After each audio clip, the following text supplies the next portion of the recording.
Hello everyone, welcome back to Medicology nursing services. So friends, जैसा कि आप सभी फ्यूचर नर्सिंग ऑफिसर्स को पता है, मध्य प्रदेश एनएचएम की तरफ से आपको एग्ज़ाम 7 फरवरी को देखने को मिलेगा। उसी के रिगार्डिंग हम आपके लिए क्लास कंडक्ट करवा रहे हैं और अभी तक मेडिकोलॉजी नर्सिंग सर्विसेज ने आपके लिए 19 क्लासेस कंडक्ट करवा दिया है। ठीक है, आज का जो क्लासेस रहने वाला है वह 19 नंबर का क्लासेस एनएचएम नर्सिंग ऑफिसर या नए स्टाफ नर्स के लिए रहने वाला है। यदि किसी भी फ्यूचर नर्सिंग ऑफिसर्स ने अभी तक कंप्लीट क्लासेस नहीं देखा है तो वीडियो के डिस्क्रिप्शन में जाइएगा या यूट्यूब पे जाइएगा, वहाँ पे आपको NHM staff nurse classes playlist के रूप में सारी ही क्लासेस आपको देखने को मिल जाएगा। तो आई होप जे एग्ज़ाम से पहले आप सभी लोग क्या है कि कंप्लीट क्लासेस देख के जाएंगे, क्योंकि इसमें से ही आपको बहुत सारे क्वेश्चंस आने वाले अपकमिंग एनएचएम एग्ज़ाम में देखने को मिल सकता है। ठीक है, तो हम आपको क्वेश्चन डील करवाते हैं कि कैसे क्वेश्चन को सोल्व करना है और प्रीवियसली ईयर कैसे क्वेश्चन आए थे। बट जो आज का क्लासेस रहने वाला है वो कम्प्लीटली डिफरेंट क्लासेस रहने वाला है, जैसा आपको स्क्रीन पे दिखाई दे रहा होगा। यहाँ पे मैं जो आज आपको साथ डील करने वाले हैं वो आपको सीएचएन कम्युनिटी हेल्थ नर्सिंग के रिगार्डिंग कुछ गोल्डन एमसीक्यूज होते हैं जो कम्युनिकेबल डिसीज़ के रिगार्डिंग जो एमसीक्यूज बनेंगे, वो एमसीक्यूज में से आपके साथ डील करने वाला हूँ। ठीक है, आज ये ओल्ड क्वेश्चन पेपर का क्लासेस नहीं होने वाला है। आज जो एमसीक्यू हम सब प्रिपेयर करके लेके आए हैं वही एमसीक्यू आपके साथ डील करने वाले हैं। तो वीडियो में लास्ट तक बने रहिएगा। और यदि चैनल पे कोई भी फ्यूचर नर्सिंग ऑफिसर से नया आया हुआ है तो वो चैनल को सब्सक्राइब और वीडियो को शेयर ज़रूर कर दीजिएगा, ताकि आने वाली ऐसी ही एनएचएम अपकमिंग एग्ज़ाम के लिए क्लासेस आपको मिलती रहे टाइम टू टाइम। तो बिना किसी टाइम डिले के हम क्लास स्टार्ट करते हैं। उससे पहले एक और न्यू नोटिफिकेशन आप सभी लोगों के लिए यह है कि जो एचजीपीजीआई है उसके लिए भी क्या है कि आपका एग्ज़ाम डेट आ गया है। ठीक है, और उसके आरएमएल का भी एग्ज़ाम डेट आपको फरवरी में ही देखने को मिलेगा। तो आई होप सारे ही स्टूडेंट्स को जो मोस्ट कॉमन जो एग्ज़ाम है आपके सारे ही फरवरी में देखने को मिल जाएंगे। ठीक है, और जितने भी एनएचएम के जो एग्ज़ाम पेपर हुए हैं अभी तक, कितने 2019 का बात कर लें, 20 का बात कर लें, 21 22, जितने भी एनएचएम के एग्ज़ाम अभी आपको कंडक्ट हुए हैं वो सारे ही मेडिकोलॉजी के द्वारा फ्री ऑफ कॉस्ट सबको डिस्ट्रीब्यूट किए जा रहे हैं। यदि अभी तक भी किसी भी फ्यूचर नर्सिंग ऑफिसर ने एग्ज़ाम पेपर नहीं लिया है तो वो हमें मैसेज या कॉल मैसेज कर सकता है। और नीचे डिस्क्रिप्शन में आपको हमारा व्हाट्सएप ग्रुप का लिंक डिस्क्रिप्शन में मिल जाएगा, वहाँ से वो ज्वाइन भी कर सकता है। ठीक है, तो ये था कुछ एडिशनल पॉइंट्स। अब बढ़ते हैं हम हमारी क्लास की ओर। सो फ्रेंड्स, जैसा कि आपको स्क्रीन पे दिखा रहा है, जो हमारा फर्स्ट क्वेश्चन रहने वाला है, क्या रहने वाला है, क्वेश्चन को अच्छे से रीड आउट करना है, फिर आपको आंसर पुटअप करना है। ठीक है, सबसे पहले जो फर्स्ट वाला क्वेश्चन आपके सामने डील किया जा रहा है वो क्या है, अच्छे से रीड आउट करिएगा। लिखा हुआ है mumps is a disease that affect. यहाँ पे पूछा गया है कि मम्स एक डिसीज़ है, वो किसको अफेक्ट करती है। ठीक है, वो क्या सलाइवरी ग्लैंड को अफेक्ट करती है, टंग को अफेक्ट करता है, या फेरोटाइड ग्लैंड को अफेक्ट करता है, या थायराइड को अफेक्ट करता है। ठीक है, तो यहाँ पे पूछा गया है जो मम्स डिसीज़ है वो किसको अफेक्ट करता है। ठीक है, तो अगर यहाँ पे जो मम्स होता है वो आपने सुन के रखा होगा कि मम्स किसके द्वारा आपको देखने को मिलता है। ठीक है, कुछ एडिशनल साथ में मैं बताता चलूँगा ताकि आप लोगों को एग्ज़ाम में कोई भी कन्फ्यूज़न आपको क्रिएट ना हो। जो मम्स होता है साथियों, वो जो मम्स होता है आपको किसके द्वारा देखने को मिलता है, तो पेरा मिक्सो वायरस के द्वारा देखने को मिलता है। ठीक है, किसके द्वारा देखने को मिलता है, तो मिक्सो वायरस के द्वारा। मिक्सो, ठीक है, मिक्सोवायरस के द्वारा आपका मांस का पॉजिटिव एजेंट है। ठीक है, यदि पॉजिटिव एजेंट आपसे पूछा जाता है तो मिक्सोवायरस के द्वारा देखने को मिलता है। ठीक है, और ये कम्प्लीटली आरएनए वायरस है। ठीक है, अच्छे से ध्यान रखना है कौन सा वायरस है, तो आरएनए वायरस होता है। मेम से क्या वायरस होता है, आरएनए वायरस होता है। और वही बात करें, ये एक वायरल डिसीज़ है। ठीक है, क्या है कि एक वायरल डिसीज़ है। ठीक है, मम्स क्या है, मम्स एक वायरल डिसीज़ है, पैरामिक्सोवायरस के द्वारा पॉजिटिव एजेंट होता है। और यदि इसका बात कर लिया जाए और क्या क्या इसमें एडिशनल चीज़ें आपसे पूछी जा सकती है, तो इसमें आपको पूछा जा सकता है कि ये ड्रॉपलेट है। ठीक है, क्या है, ये ड्रॉपलेट इन्फेक्शन है। ठीक है, अच्छे से ध्यान रखना है कौन सा इन्फेक्शन है, तो ड्रॉपलेट इन्फेक्शन है। ठीक है, और रूट का बात कर लिया जाता है तो रूट कौन सा होता है, रेस्पिरेटरी रूट होता है। ठीक है, और मोस्ट कॉमन किस में देखने को मिलता है, यदि मोस्ट कॉमन की बात करूँ तो 5 से 9 ईयर के बच्चों में हमेशा ये चीज़ें ज़्यादा देखने को मिलती है, मम्स ज़्यादा इसमें देखने को मिलता है। ठीक है, और सबसे ज़्यादा इसमें क्या अफेक्ट होता है स्टूडेंट, तो सबसे ज़्यादा इसमें आपका पैराथायरॉयड ग्लैंड अफेक्ट होता है, ठीक है। क्या होता है? पैराथायरॉयड ग्लैंड अफेक्ट होता है। आपने सुन के भी रखा होगा कि mumps is a parotitis gland, ठीक है। मम्स इज पेरोटाइटिस होता है क्योंकि क्या होता है, उसमें इन्फ्लेमेशन आपको देखने को मिल जाता है, ठीक है। तो यही क्वेश्चन है, इंपॉर्टेंट क्वेश्चन रहने वाला है अकॉर्डिंग टू यू, और कुछ एडिशनल चीज़ें भी आपके साथ डील कर दिया। आई होप आपको फर्स्ट वाला जो क्वेश्चन समझ में आ गया होगा। इसका आंसर भी आप देख पा रहे होंगे कि इसका आंसर क्या लिखा है, पैराथायरॉयड ग्लैंड आंसर रहने वाला है, ठीक है। तो आई होप आपको समझ में आ गया होगा, ठीक है। इसके रिगार्डिंग मैंने मम्स के रिगार्डिंग बहुत क्वेश्चन यहाँ पे पुटअप किए हैं, हालांकि मैं उसको क्वेश्चन के रूप में आपको सबको बताने वाला हूँ, ठीक है। एक एक चीज़ें करके हम डिस्कस डिटेल में करने वाले हैं, स्टेप बाय स्टेप, ठीक है। अब बात कर लेते हैं यहाँ पे क्या लिखा हुआ है, क्वेश्चन अच्छे से रीड आउट करना है। क्वेश्चन क्या बोलता है, ठीक है। Enlargement and the tenderness parotitis of the parotid gland is seen in which disease, ठीक है। तो उसमें मीजल्स में दिखता है, या मम्स में दिखता है, रूबेला में दिखता है, इन्फ्लुएंजा में दिखता है, ठीक है। तो अकॉर्डिंग टू दिस क्वेश्चन बेटे, what is the right answer? तो राइट वन आंसर इज क्या रहने वाला है, यदि एनलार्जमेंट एंड टेंडरनेस आपको दिख रहा है, ठीक है। क्या दिख रहा है? एनलार्जमेंट दिख रहा है और टेंडरनेस दिख रहा है, ठीक है। क्या दिख रहा है? क्लिनिकल साइन एंड सिम्टम्स का आपसे पूछा गया है कि एनलार्जमेंट दिख रहा है और टेंडरनेस दिख रहा है आपके पैराटाइड ग्लैंड का, तो वो कौन से डिसीज़ को इंडिकेट करता है, ठीक है। तो वो मीजल्स को करेगा क्या? तो मीजल्स को नहीं करता, ठीक है। रूबेला को भी नहीं करता, इन्फ्लुएंजा को भी नहीं करता। तो बट हमारा जो ऑटोमेटिकली आंसर आपको देखने को मिल जाता है, वो क्या देखने को मिल जाता है, जो पैरोटाइड को करता है वो किसको करता है, वो मम्स रहता है, ठीक है। क्या रहता है? मम्स रहता है, ठीक है। अच्छे से ध्यान देना है, इसका जो मम्स रहता है वही पैराटाइटिस को वो करता है, ठीक है। क्या करता है? टेंडरनेस और एनलार्जमेंट करता है, ठीक है। इसका बात कर लिया जाए, यदि मम्स होता है इसमें क्या देखने को मिलता है, आपको स्वेलिंग देखने को मिलता है, ठीक है।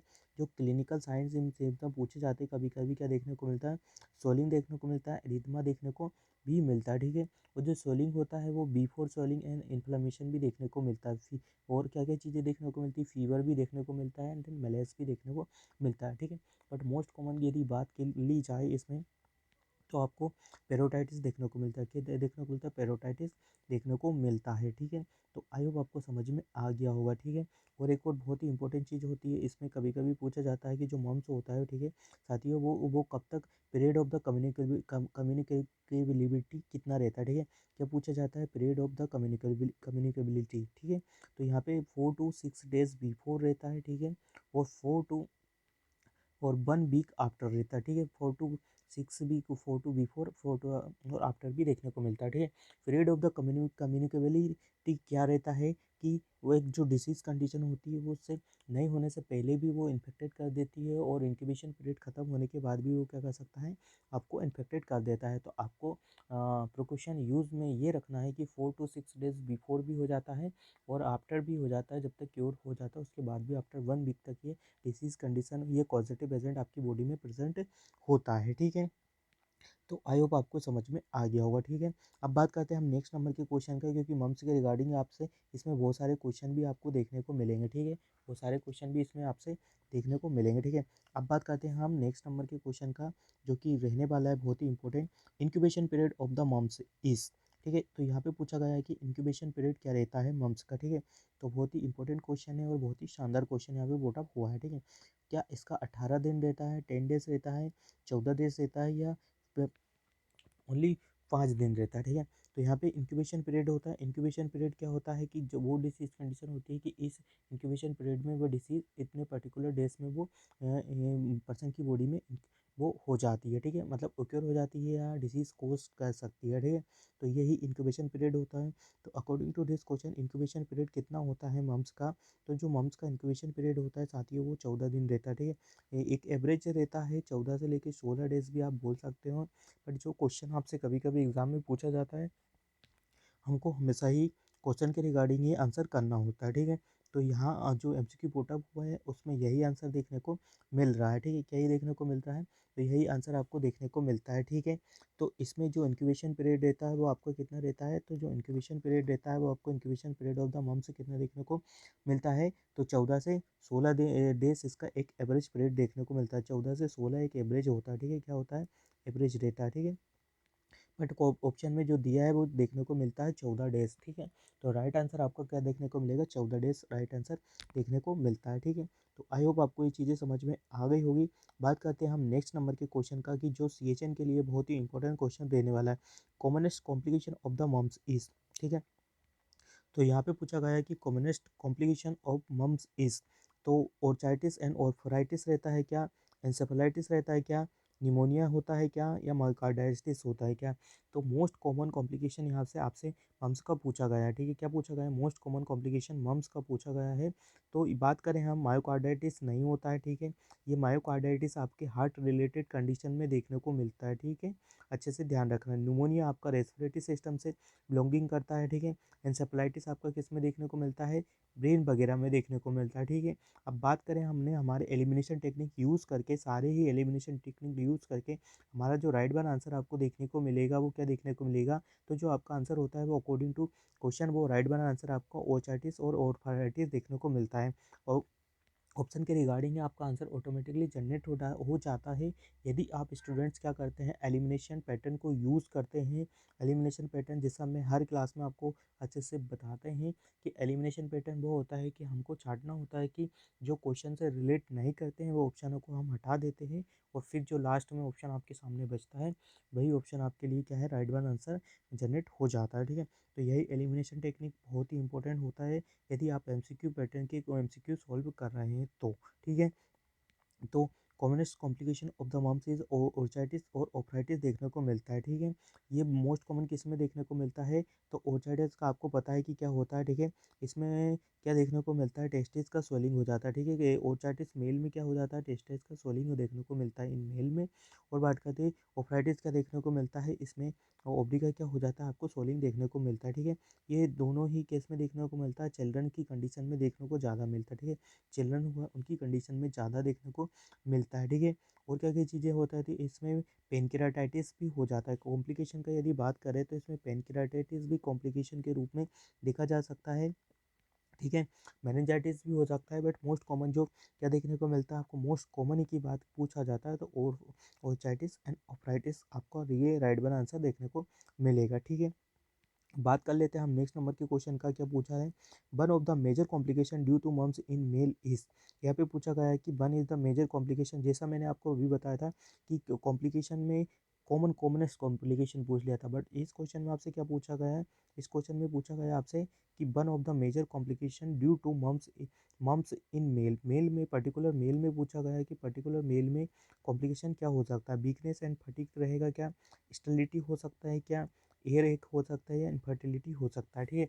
स्टेरिलिटी हो सकता है, क्या हो सकता है, स्टेरिलिटी हो सकता है, इन्फेक्टिविटी हो सकता है, या फिर और क्या क्या चीज़ें देखने को मिल सकती है।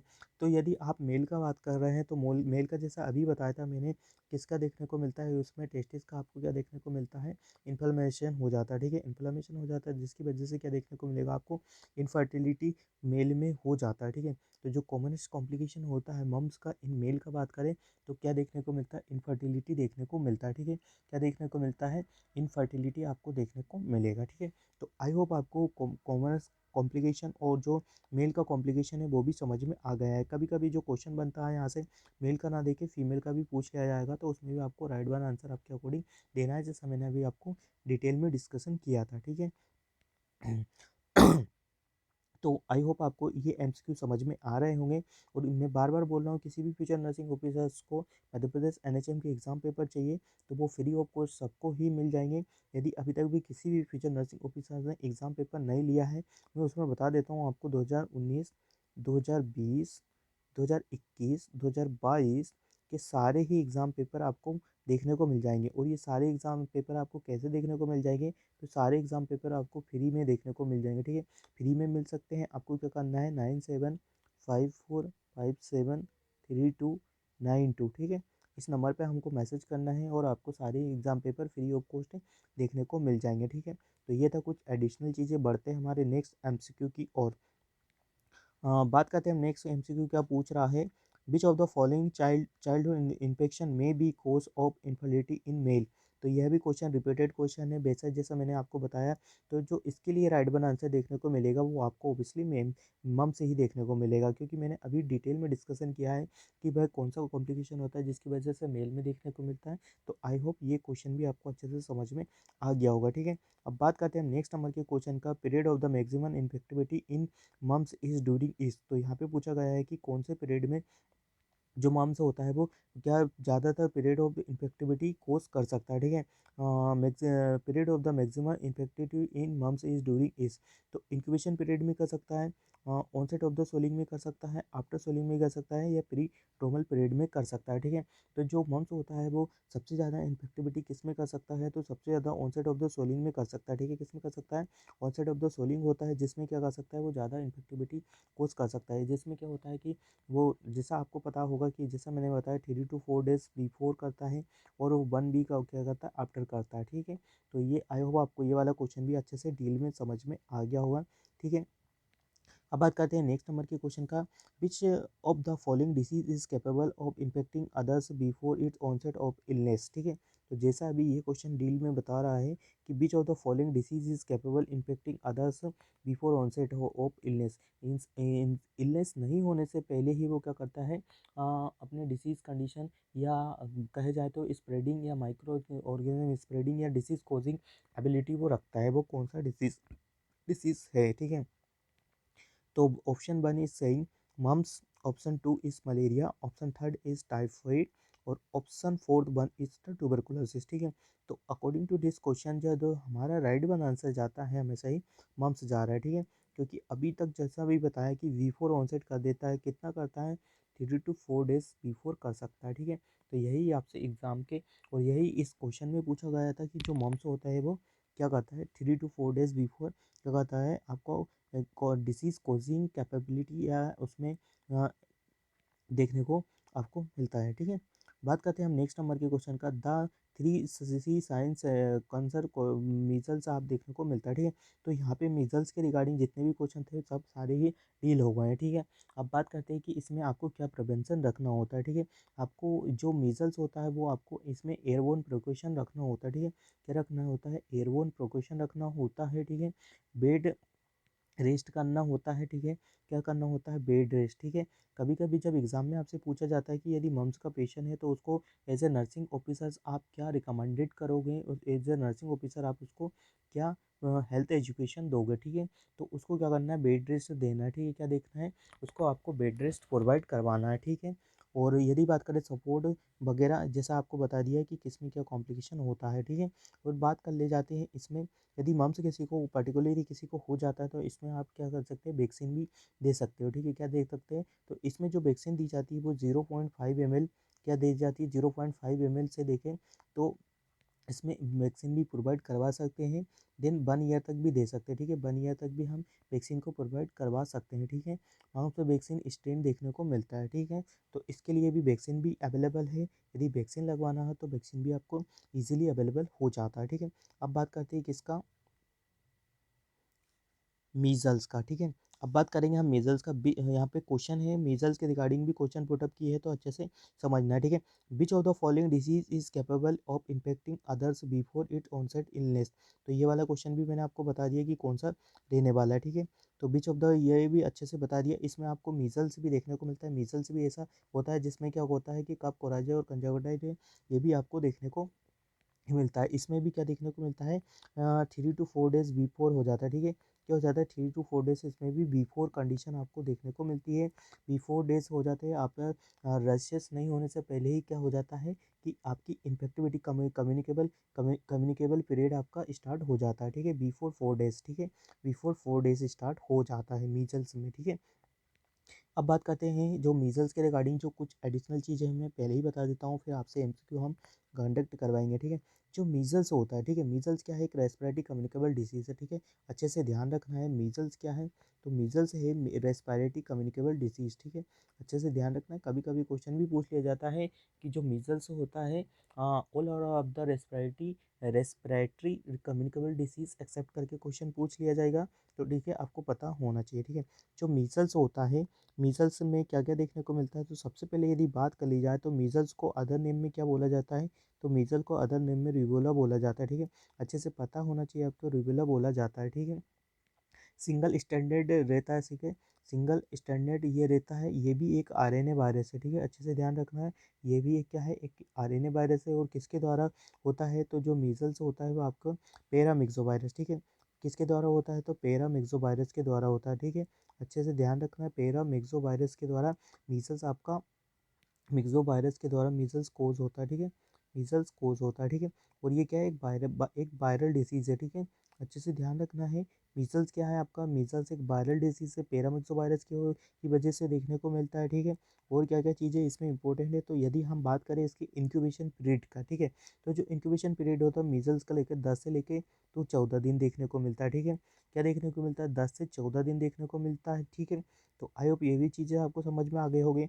और क्या क्या चीज़ें इसमें इंपॉर्टेंट है, तो कम्युनिकेबल, ठीक है। कम्युनिकेबल पीरियड कितना होता है इसका, तो कम्युनिकेबल पीरियड जैसा मैंने बताया आपको कि 4 to 2 days बिफोर रहता है, ठीक है। 4 days बिफोर रहता है। वो 4 day बिफोर रहता है, rashes appearance after rashes appearance 7 days तक रहता है, ठीक है। और आफ्टर जैसे रेसेस हो जाता है तो 7 days तक रहता है, जैसे मम्स का बताया था सेम मीजल्स का भी है। 4 days बिफोर होता है, रेसेस नहीं होने से पहले ही आपके बॉडीज़ में क्या हो जाता है कि पैरामिक्सो वायरस का एंट्री हो जाता है और वो पॉजिटिव हो जाता है। They they they can cause the particular, या they can spread the microorganism of the paramyxovirus, ठीक है। तो ये आपको स्प्रेडिंग कर सकता है, किसी आपसे किसी और को भी ट्रांसफर हो सकता है, ठीक है। तो जो मम्स होता है वो मम्स और जो मीजल्स होता है वो सेम चीज़ें देखने को मिलती है, जिसमें आपको 4 to 3 days और वो आफ्टर 1 वीक तक भी क्या कर सकता है, पीरियड ऑफ द कम्युनिकेबिलिटी ये ट्रांसफ़र कर सकता है, मतलब आपको डिसीज़ कंडीशन ट्रांसफ़र किसी अदर पर्सन को कर सकता है, ठीक है। मोड ऑफ ट्रांसफ़र आपको पता ही है कि क्या देखने को मिलता है, तो जो जितने भी रेस्पिरेटरी डिसीज़ है वो मोस्ट कॉमनली एयरबोर्न देखने को मिलता है, ठीक है। एयरबोर्न देखने को मिलता है, ठीक है। क्या देखने को मिलता है, तो ये एयरबोर्न ट्रांसमिशन होता है, ठीक है। मोड ऑफ ट्रांसमिशन की बात करें तो आपको एयरबोर्न देखने को मिलता है, ठीक है। एयरबोर्न ट्रांसमिशन देखने को मिलता है, ठीक है। मीजल्स देखने को मिलता है, चिकन पॉक्स से देखने को मिलता है, डिप्थीरिया, चिकन पॉक्स, कोविड-19 ये सारे ही आपको एयरबोर्न देखने को मिलता है, ठीक है। तो आप आई होप आपको समझ में आ गया होगा, ठीक है। ड्रॉपलेट क्या होता है, ड्रॉपलेट आपको अच्छे से पता होगा, कफिंग स्नीजिंग के द्वारा डायरेक्ट कांटेक्ट के द्वारा आपको ड्रॉपलेट देखने को मिलता है, ठीक है। जो ड्रॉपलेट इन्फेक्शन होते हैं वो आपको कफ स्नीजिंग वगैरह से देखने को मिलता है। और एयरबोर्न आपको अच्छे से पता है, जो एयरबोर्न इन्फेक्शन होता है वो 6 to 8 आवर आपका क्या देता है, एयर में प्रेजेंट रहता है, ठीक है। किसमें, एयर में प्रेजेंट रहता है। इसका जो माइक्रो ऑर्गेनिज्म होता है, जो डिसीज कोजिंग कैपेबिलिटीज इसमें प्रेजेंट होती है, वो 6 to 8 आवर तक ये आपके एयर में स्प्रेडिंग में क्या कर सकता है, एक लिविंग रह सकता है, ठीक है, जिनमें जिंदा रह सकता है, ठीक है। फिर उसके बाद भी ये क्या कर सकता है, आपकी डिसीज़ कॉजिंग कैपेबिलिटी और डिसीज़ किसी को भी कोज कर सकता है, ठीक है। तो ये था आपके किसके द्वारा देखने को मिलता है, तो ये मीजल्स है, ठीक है। मीजल्स के रिगार्डिंग और भी बहुत इंपॉर्टेंट जो क्वेश्चन बनते हैं वो आपको हम अच्छे से बता देते हैं कि मीजल्स में क्या क्या चीज़ें देखने को मिलती है। आप सभी के स्टूडेंट्स को पता होना चाहिए कि क्लिनिकल साइंस सेंटर से, ठीक है। मीजल्स का इसमें ये आपको स्टेजेस देखने को मिलती है, ठीक है। प्रोड्रोमल स्टेज होता है, या इसको प्री इरेप्टिव स्टेज भी बोला जाता है, ठीक है। इसी में आपको क्या चीज़ें देखने को मिलती है, जैसा जो यहाँ पे क्वेश्चन भी पुटअप हुआ है वो भी क्वेश्चन उसी के रिगार्डिंग पुटअप हुआ है, ठीक है। तो मीजल में प्री इरेप्टिव स्टेज में क्या क्या चीज़ें देखने को मिलती है, तो आपको जो फर्स्ट देखने को मिलता है फीवर देखने को मिलता है, कोराइजा देखने को मिलेगा, स्नीजिंग देखने को मिलेगा। और जो 3 साइन आप हमेशा यही पढ़ते हैं मीजल्स में, वो 3 साइन इसमें देखने को मिलता है, कफ, कोराइजा और कंजक्टिवाइटिस। क्या क्या देखने को मिलता है, तो कफ कोराइजा और आपको कंजक्टिवाइटिस देखने को मिलेगा, ठीक है। कफ कोराइजा और कंजक्टिवाइटिस अभी आपको प्री इरप्टिव स्टेज में ही देखने को मिलता है, ठीक है। किस में देखने को मिलता है, तो प्री इरप्टिव स्टेज में 3 साइन भी देखने को मिलते हैं, 3 सी साइन देखने को मिलते हैं। और आपको कॉप्लिक स्पॉट भी देखने को मिलता है, ठीक है। क्या देखने को मिलता है, कॉप्लिक स्पॉट भी देखने को मिलता है, जिसमें क्या है कि आपको प्री इरप्टिव स्टेज में वाइट रेसेस प्रेजेंट हो जाते हैं माउथ में, ठीक है। क्या हो जाते हैं, वाइट रेसेस प्रेजेंट हो जाते हैं आपके माउथ में, ठीक है। इसमें आपको कितनी स्टेजेस देखने को मिलती है, तो आपको प्री इरप्टिव स्टेज देखने को मिलती है। फिर बात कर ले सेकंड में इरप्टिव स्टेज देखने को मिलता है, ठीक है। फिर बात कर लेते हैं third one, post eruptive stage देखने को मिलता है, ठीक है। ठीक है, तो प्री इरप्टिव स्टेज का हमने बता दिया आपको कि इसमें क्या क्या चीज़ें देखने को मिलती है, ठीक है। और जो इरप्टिव स्टेज है इसमें देखने को मिलता है आपको रेसेस अपीयर हो जाते हैं आपके बिहाइंड द ईयर, ठीक है। जो सेकंड वन स्टेज का बात कर ली जाती है, जो सेकंड वन स्टेज आपको देखने को मिलती है इरप्टिव स्टेज, ठीक है। इरप्टिव स्टेज में क्या देखने को मिलता है आपको, ईयर के बिहाइंड, ठीक है, ईयर के बिहाइंड आपको रेसेस देखने को मिलता है, ठीक है, ईयर के बिहाइंड आपको क्या देखने को मिलते हैं, रेसेस देखने को मिलता है, और स्टीलमेल लाइन भी देखने को मिलती है, ठीक है, स्टीलमेल लाइन भी आपको देखने को मिलती है। तो ये सारी चीज़ें कहाँ देखने को मिलती है, आपकी प्री इरप्टिव स्टेज में देखने को मिलती है, ठीक है, किस में देखने को मिलती है, मीजल्स में, प्री इरप्टिव स्टेज में आपको देखने को मिलता है, ठीक है। बात कर लेते हैं हम थर्ड वन का, जो पोस्ट इरप्टिव स्टेज है। देखिए पोस्ट इरप्टिव स्टेज में क्या देखने को मिलता है, आपका वेट लॉस होगा, ठीक है, वेट लॉस होगा, ग्रोथ रिटार्डेशन होगा, ग्रोथ रिटार्डेशन होगा, वेट लॉस होगा, ठीक है। तो ये चीज़ें आपको किस में देखने को मिलती है, तो पोस्ट इरप्टिव स्टेज में देखने को मिलती है, ठीक है।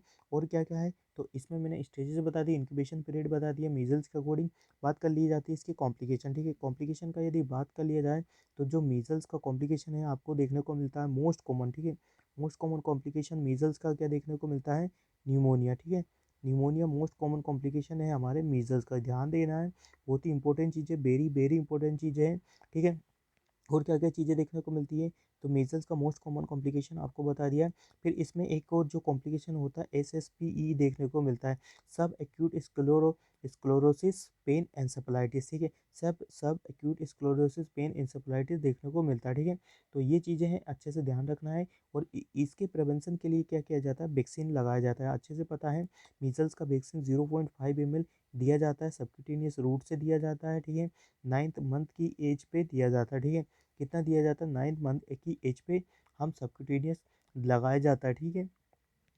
तो आई होप आपको मीजल्स के रिगार्डिंग सारी ही चीज़ें समझ में आ गई होगी, ठीक है। अब बात करते हैं हम मीजल्स के रिगार्डिंग कुछ जो एमसीक्यूज होते हैं, वो डिटेल में डिस्कस करने वाले हैं कि क्या क्या एमसीक्यू आपसे पूछा जाता है, ठीक है। फटाफट एमसीक्यू हम सोल्व कर लेंगे। The 3 C sign concern to measles are, तो यहाँ पे 3 साइन कौन कौन से, जैसा मैंने अभी आपको ही बताया था कि जो 3 साइन आपको देखने को मिलता है वो क्या देखने को मिलता है, कब, कोराइजा, कंजक्टिवाइटिस, राइट आंसर देखने को मिलेगा, ठीक है।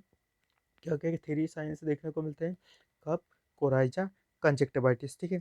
Conjunctivitis A I related problem होती है, कोराइजा आपको पता है कि देखने को मिलता है रनिंग नोज वगैरह, और कफ आपने को कफ वगैरह, खांसी वगैरह ये देखने को मिलती है, ठीक है। तो आई होप आपको ये चीज़ें भी समझ में आ गई होगी, ठीक है। अब बात करते हैं हम नेक्स्ट नंबर के क्वेश्चन का, Koplik spot is associated with the diagnosis of which of the following disease, ठीक है। तो जैसा मैंने अभी आपको ही बताया था, जो कॉप्लिक स्पॉट होता है वो प्री इरप्टिव स्टेज में देखने को मिलता है, या बात कर ली जाए तो प्री ड्रोमल स्टेज में देखने को मिलता है, ये मीजल्स में देखने को मिलता है, ठीक है। किस में देखने को मिलेगा, मीजल्स में। तो राइट वन आंसर आपको देखने को मिलता है मीजल्स, ठीक है। प्री इरप्टिव स्टेज में देखने को मिलता है, ठीक है। वाइटिस देखने को मिलता है, ये भी ध्यान रखना है कौन सा होता है, वाइटिस होता है, ठीक है। तो आई होप आपको ये समझ में आ गया होगा, कॉप्लिक स्पोर्ट के रिगार्डिंग हमेशा ही एग्जाम में से क्वेश्चन बनता है, ठीक है। Subacute sclerosis panencephalitis is seen which of the following communicable disease, तो जैसा मैंने अभी आपको बताया था कि जो मोस्ट कॉमन आपको कॉम्प्लिकेशन देखने को मिलता है वो कौन सा देखने को मिलता है, निमोनिया देखने को मिलता है। बट सेकेंड मोस्ट कॉम्प्लिकेशन बात कर रहे हैं, तो जो इसके लिए राइट वन आंसर देखने को मिलेगा वो आपको मीजल्स देखने को मिलेगा, ठीक है। मीजल्स में ही सब एक्यूट स्क्लेरो एंसेफेलाइटिस आपको इसका कॉम्प्लिकेशन देखने को मिलता है, ठीक है। बात कर लेते हैं अब मीजल्स का, most serious complication of the measles is, तो यहाँ पे पूछा गया है कि most serious complication of measles is क्या रहने वाला है, तो जो मोस्ट कॉमन सीरियस कॉम्प्लिकेशन है वो मीजल्स का कौन सा देखने को मिलेगा, तो न्यूमोनिया देता है, ठीक है। क्या देता है स्टूडेंट्स, तो न्यूमोनिया इसके लिए राइट आंसर देखने को मिलेगा, ये डी इसके लिए राइट आंसर नहीं है, pneumonia is the right answer, क्योंकि जैसा मैंने अभी भी राइट आपको बताया था, मोस्ट कॉमन कॉम्प्लिकेशन न्यूमोनिया देखने को मिलता है, तो मोस्ट सीरियस कॉम्प्लिकेशन भी आपका क्या देखने को मिलेगा, न्यूमोनिया ही देखने को मिलेगा, ठीक है। तो आई होप आपको ये क्वेश्चन समझ में आ रहे होंगे, ठीक है। बात करते हैं हम नेक्स्ट नंबर के क्वेश्चन का, कि which of the following is a note a complication of the measles, तो यहाँ पे बहुत ही इंपॉर्टेंट क्वेश्चन है कि सारे ही कॉम्प्लिकेशन आपके मीजल्स के, बट किसी एक को छोड़कर कौन सा कॉम्प्लिकेशन नहीं है, आर्टियल सेप्टर डिफेक्ट, कंजक्टिवाइटिस, एंसेफेलाइटिस या लेरिंजाइटिस, ठीक है। तो तीनों ही आपके एक मीजल्स के कॉम्प्लिकेशन है, बट जो आर्टियल सेप्टर डिफेक्ट होता है वो, जिसको ASD भी बोला जाता है, ये कंजेनाइटल डिसऑर्डर है, ठीक है। क्या है, ये एक कंजेनाइटल डिसऑर्डर है, तो ये मीजल्स की कंडीशन में नहीं आता है, ठीक है। किस में नहीं आता है, तो ये मीजल्स की कंडीशन में हमको देखने को नहीं मिलता है, ठीक है। तो आई होप आपको ये चीज़ें समझ में आ गई हो कि मीजल्स की क्या क्या चीज़ें होती है, कब प्री इरप्टिव स्टेज होता है, कब पोस्ट इरप्टिव स्टेज होता है, ठीक है। अब incubation period of the measles क्या है, तो जैसा मैंने बताया कि मीजल्स का आपको इंक्यूबेशन पीरियड मैक्सिमम से मैक्सिमम 14 डेज, ठीक है, अच्छे से ध्यान रखना है। एम फॉर मीजल्स और M for maximum through maximum 14 days, ठीक है। तो राइट आंसर आपका क्या देखने को मिलेगा? तो जो राइट आंसर आपको देखने को मिलेगा वो 14 दिन देखने को मिलेगा। मीजल्स का जो हाँ, टाइम इंक्यूबेशन पीरियड होता है कि वो किस टाइम पे इंक्यूबेट कर सकता है या किस टाइम पे वो डिसीज़ कैपिंग कैपेबिलिटी उसमें प्रेजेंट होती है, कब डिसीज़ कोजिंग कर सकता है नहीं कर सकता है, वो सारी ही इसमें 14 दिन के अंदर ही देखने को मिलती है, ठीक है। इंक्यूबेशन पीरियड इसका 14 दिन होता है, ठीक है। तो आई होप आपको ये चीज़ें समझ में आ गई होगी। बात करें nurse will advise the mother to isolate the child with measles for. तो जैसा मैंने बताया कि मीजल्स को कब से, तो बिफोर 3 to 4 डेज रहता है, 4 डेज बिफोर, ठीक है। तो इसके लिए राइट आंसर आपको देखने को मिलेगा 3 to 5 डेज रहता है, तो इसके लिए राइट आंसर आपको 5 डेज देखने को मिलता है, ठीक है। तो इसका जो कम्युनिकेबल पीरियड होता है वो यही होता है कि जिसमें क्या देखने को मिलता है, 3 to 4 डेज बिफोर देखने को मिलता है, ठीक है। क्या देखने को मिलता है? तो 3 to 4 डेज बिफोर देखने को मिलेगा, ठीक है। क्या देखने को मिलेगा? तो 3 to 4 डेज बिफोर देखने को मिलता है, ठीक है। तो आई होप आपको चीज़ें समझ में आई होगी। कहते हैं हम नेक्स्ट। हाँ, तो आई होप आपको जो आज का क्लास है और बाकी का जो डील है वो हम अगले नेक्स्ट क्लास में करेंगे, क्योंकि इतना क्लास ही काफ़ी इंपॉर्टेंट होता है। मैंने मम्स और मीजल के रिगार्डिंग आपको, कम्युनिटी के रिगार्डिंग इससे बाहर कुछ भी नहीं आ सकता, जितना बताया इससे बाहर कुछ भी नहीं आएगा, ठीक है। कम्युनिटी में मीजल्स और मम्स के रिगार्डिंग जो क्वेश्चन मैंने बताया इससे बाहर आपको एनएचएम एग्जाम में कोई सा भी क्वेश्चन बाहर नहीं आ सकता, ठीक है। मम्स के मैंने सारे इंक्यूबेशन पीरियड आपको, कम्युनिकेबिलिटी पीरियड, क्या साइन, क्या सिम्टम्स, क्या डिसीज़ कंडीशन और क्या वैक्सीन हम प्रोवाइड करवा सकते हैं, तो वो सारी ही मैंने आपको डिटेल में डिस्कस करवा दी है, ठीक है। क्या करवा दी? डिटेल में डिस्कस करवा दी है। यदि किसी फ्यूचर नर्सिंग ऑफिसर्स को या हमारा क्लास आपके लिए बेनिफिशियल हो रहा है तो अपने रिव्यूज़ कमेंट बॉक्स में ज़रूर लिखिएगा। बाकी यदि क्लास समझ में आ रहा है तो अपने फ्रेंड्स सर्कल में ज़रूर शेयर करिएगा। यदि क्लास कैसा लग रहा है वो भी हमें बताइएगा, ताकि हम आपके लिए बेस्ट से बेस्ट और कंटेंट प्रिपेयर करके आपके एनएचएम एग्ज़ाम के लिए अच्छे से अच्छे कंटेंट को आपके साथ डिलीवर कर पाएँ, ठीक है। तो आपके साथ मिलते हैं एक न्यू क्लास में, न्यू अपडेट के साथ, न्यू पॉजिटिव एनर्जी के साथ। जब तक आप बने रहिएगा मेडिकोलॉजी नर्सिंग सर्विसेज के यूट्यूब चैनल पे। सभी को free of cost NHM exam सभी को मिल जाते हैं। आपको क्या करना है, नीचे डिस्क्रिप्शन में जाना है, व्हाट्सअप ग्रुप एक चैनल है, वहाँ पे 700 से 800 बच्चे जुड़े हुए हैं, तो वहाँ पे आप जाके भी ज्वाइन हो सकते हैं। वहाँ पे आपको एनएचएम एग्ज़ाम के पेपर तो मिल ही जाते हैं, वहाँ पे वैकेंसी रिलेटेड अपडेट या वैकेंसी रिलेटेड पीडीएफ भी मिल जाएगा। किसी भी तरह का कोई भी वैकेंसी आप लोगों से मिस नहीं होगा, और टाइम देते ही आप हर एक वैकेंसी का अपडेट वो लाभ ले सकते हो। और ऐसे ही एनएचएम एग्ज़ाम तक, जब तक आपका एग्ज़ाम नहीं होगा तब तक आपको क्लासेस भी प्रोवाइड करवाते रहेंगे मेडिकोलॉजी नर्सिंग सर्विसेज के द्वारा। तो आपको क्या करना है, आपको कंप्लीट तरीके से प्रिपेयर होने के लिए आपको मेडिकोलॉजी नर्सिंग सर्विसेज के यूट्यूब चैनल को फॉलो कर लेना है, ठीक है। इस पर आपको डेली कम्युनिटी पोस्ट में आपको डेली एमसीक्यू 3 से 4 एमसीक्यू आपसे करवाए जाते हैं, जिससे कि सीधा ही बहुत ही इंपॉर्टेंट क्वेश्चन होता है। वहाँ पे भी कम से कम 400 से 500 बच्चे क्या होते हैं कि पार्टिसिपेट करते हैं, तो वहाँ पे भी आप क्या कर सकते हैं, अपना लेवल असेस कर सकते हैं, ठीक है।